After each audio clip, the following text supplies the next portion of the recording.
مرحبا متابعيني الأعزاء، شلونكم؟ إن شاء الله بخير وصحة وسلامة. أعتذر عن الانقطاع، لكن كنت خارج العراق، وتعرفون واحد من يطلع بعد يلتهي، ما عنده مجال للمونتاج، فقط نصور بس ما نمنتج، ما عندنا مجال بصراحة. فتركته، قلت من أرجع للعراق شوية برفاهية، بالعراق ماكو، نبدي نمنتج وياكم. ورجعتم لواء وياكم كالعادة. عندي هنا 5 كوابة من الطحين، قصتهن وخليتهن هنا. عندي هنا 2 مكيالة من الحليب البودرة، راح أضيفها عليه. وعندي هنا رشة من الملح حسب الذوق. وعندي هنا نص خاشوقة مال شاي من البيكنج باودر مال كيك. وعندي هنا الخمرة، أنا استخدمت هذه نوعيتها كل زينة، الخمرة التركية. استخدمت خاشوقة مال كوب من الخمرة، همين راح أضيفها. وعندي هنا فنجان واحد من الزيت راح أضيفه. والمي طبعا ما أقدر أتحكم لكم بيه، لأنه المي حسب نوع الطحين، كل طحين يختلف من بلد إلى آخر. هسه نتحول على العجانة. وعندنا هنا ملعقة من الخل، يزيد التفاعل ويعطيها هشاشة أكثر من اللازم. هذا سر عجينة الفطائر والبيتزا واللحم بعجين. هسه هنا ضفت كل المقادير اللي ذكرتها بالعجانة، وضفت ملعقة الخل. هسه راح نبدي نشغل العجانة حتى نضيف المي بالتدريج. حابين تضاعفون الكمية، أنا بالنسبة إلي هاي ما تكفيني هاي الكمية، بس ككمية مقدار مضبوط بهذه. انتو الكوب اللي تقيسون بيه كل مقاييسكم. أنا هاي ما تكفيني، يعني راح أسوي بعد من عدها. هذه مو سويت 5، راح أعيد ورا ما أكمل أعجنها، همين أسوي 5 أخرى بس إلكم حتى على مود. هسه راح أشغل العجانة مال العجن فقط بدون تخمير. 15 دقيقة اختارت. راح أعطيها شنو ستارت، وأضيف المي بالتدريج. أول مرة خليه تخلط لنا المي، طبعا دافي تتحمل درجة حرارة اليد. هسه راح أضيف تدريجيا وكل شوية، وأباوع أقبضها كل شوية، أفتحها وأجي أضيف لها المي بالتدريج. هسه راح أضيف بعد من المي.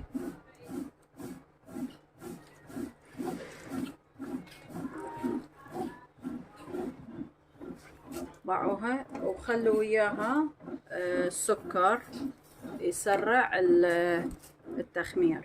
العجينة إذا هسه حاليا العجينة راح أضيف عليها، لأنه شوية كثرت من الماء، أضيف عليها هيك شوية. فأنتوا أخاف تصير عندكم شوية بها طراوة العجينة، رشوا عليها الطحين. المهم يعني هي العجينة تكون ما تلتصق باليد. وهنا بقت الدقيقة الأخيرة رقم 1. صراحة يدق الجرس وتسمعوه. هسه كملت، شوفوها شلون حلوة. هذه العجينة هي اللي أريدها. وهنا فرغتها، باعوها شلون ما تلتصق شحلاتها. راح أدهن عليها شوية بإيدي، الهشاشة تصير بعد أحلى، ومن تختمر يعني ما تيبس. دي راح أسوي المقادير الثانية نفس اللي ذكرتها، راح أعيدها. فنجان من الزيت، ملعقة السكر ضفتها مو مثل المرة الأولى، مقدار ملعقة أكل من الخل. نعطيها ستارت. راح أضيف نصف الكمية من الماء. وهنا شوفوا أعزائي باع العجينة شلون ما تلتصق باليد. هي هاي العجينة اللي تفيدني بكل أنواع المعجنات. باعوا عجينتنا شلون صارت، ما شاء الله تبارك الرحمن. شوفوها تخبل، باعوا لا تلتصق، لا هاي تخبل. هنا سوينا الصينية الأولى، الشكل والمنظر. أنا الحشوة منزلتها بالقناة مالتي الأولى، منوعات في تركيا والعراق. هسه راح ندخلها للفرن. الأشكال والمناظر أكيد تحكي وتتكلم، ما أروعك. باعوا الهشاشة ما أروعك. يمي روعة. باعوا البطاطا.